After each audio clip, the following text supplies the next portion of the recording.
There were days I didn't want to live, let alone come home. Brenna Crippen met Alexander Thomas Mullins in 1997 when she was just 7 years old. Mullins was her mom's boyfriend and within months moved in. As an adult, you can look back and you can think of how focused he was on me.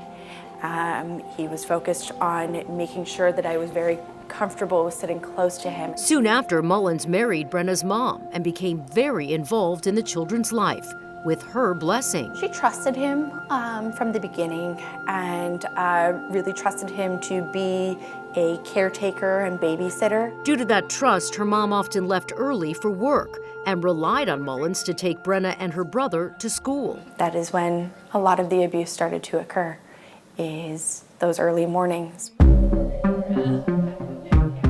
And when her mom began to travel for a new job, the sexual abuse escalated when Mullins pulled Brenna out of all social activities, isolating her. I think he was absolutely afraid that somebody who got too close would notice, who would notice the hand on my thigh, the too close for comfort interactions that he would regularly have with me. Now Brenna fears she may not have been his only victim. According to Hillsborough County Public Schools, Mullins' personnel file revealed he worked as a substitute English teacher from 1998 to 2000 at Wharton High School and a substitute at Middleton High in 1999. And one job reference in Mullins' file said, quote, he would be a good influence on younger and older children.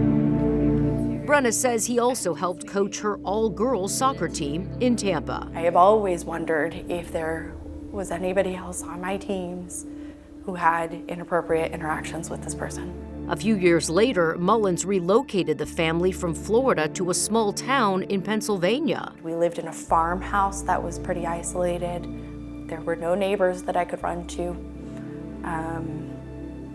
Every pawn that he put in place, every tactic that he used was isolation and desolation. Brenna says the sexual abuse continued, especially after school. I put my books down and he would bring me to a bedroom.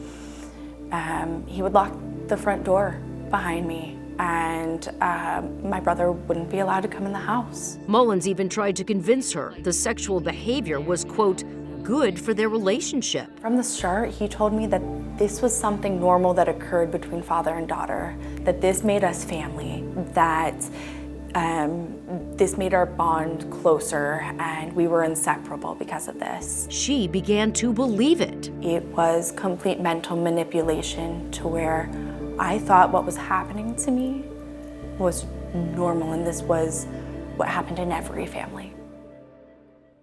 Brenna didn't realize how horrific his behavior was until middle school, when she talked to her friends about boys. The things that I knew were not the same as the things that they knew. And they would ask me, how do you know all of this? How have you done that? And that's when the red flags really started to come up that, wait, you know this because your stepdad was doing this. That's not okay. Soon after that, she resisted his sexual advances one morning, and he got so angry, once at school, Brenna ran to the school counselor and finally reported the abuse. Officers were immediately called to arrest him. From the reports that I have been privy to, he had a knife to his throat and attempted suicide before the police arrived. He also attempted to destroy his computer. Why did he do that? Yeah, he had child pornography on his computer that he would make me watch. Mullins was charged with the sexual abuse of a child and agreed to plead guilty in a plea deal. He was sentenced to 12 years in prison in Pennsylvania and required to register as a sex offender. Since the sexual abuse started in Tampa, Brenna filed an additional case of sexual battery in Hillsborough County.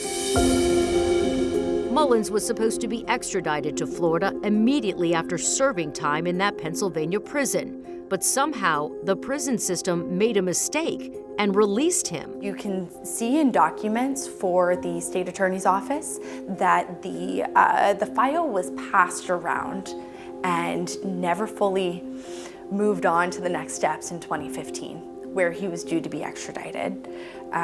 Which is how he got out of prison. That's exactly right. Upon release, Mullins took off, becoming a fugitive for years, hiding in Connecticut and Vermont. Then in May of 2023, Vermont State Police tracked him down and arrested him. He was immediately extradited to Hillsborough County and remained in the Falkenberg Road Jail to face new charges.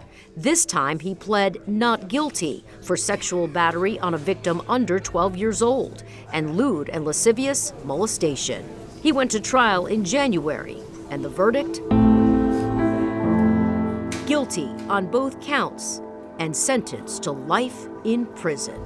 Brenna is now grateful he'll never get out. But the years of abuse took its toll as she even tried to end her life. I actually attempted suicide when I was 13 after telling. I thought that there was something wrong with me, that this was my fault. And for years, her mental well-being struggled. Through my later teens, I made a lot of really destructive decisions that could have been only construed as, I don't care if I live or die. But she's now healing with therapy and sharing her story so other victims don't feel alone. Nobody will ever know the scale of this problem if we don't talk about it.